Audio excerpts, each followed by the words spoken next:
Çin işgali altındaki Doğu Türkistan'ın Müslüman halkı olan Uygurlar, uluslararası toplumun vicdanına ateşli bir çağrıda bulunarak dünyanın Çinlilerin elindeki soykırımlarını sona erdirmek için zamanında harekete geçip geçmeyeceğini veya sadece izlemeye devam edip etmeyeceğini sordu. Sürgündeki Doğu Türkistan hükümeti, Pekin'in ırkları ortadan kaldırmada kararlı olduğu için dünyanın sadece kabulün ötesine geçme ve Çin'i sorumlu tutmak için hızlı, geri dönülmez bir adım atma zamanı geldi dedi. Basın açıklamasında "Bir kavşakta duruyoruz. Tarih bu anı hatırlayacaktır.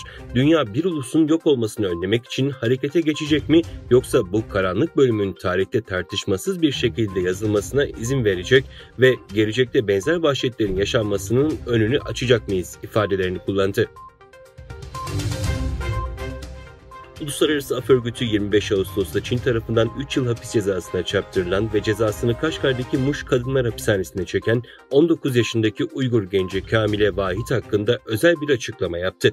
Örgüt açıklamasında Çinli yetkililerden 19 yaşındaki Uygur öğrencinin serbest bırakılması çağrısında bulundu. Açıklamada Kamile'nin kişisel görüşünü ifade etme hakkını kullandığı için değil, aynı zamanda Çin'in Uygur, Kazak ve diğer Müslüman etnik grupların etnik ve dini kimliğine karşı uyguladığı adaletsiz politikasının da kurbanı olduğu vurgulandı.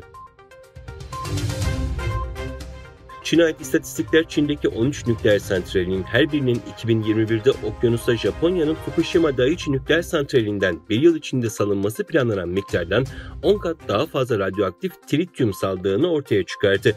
Çin'in nükleer silahlarını deneme sürecinde Doğu Türkistan'ın hedef alınması ise gündemdeki yerini koruyor.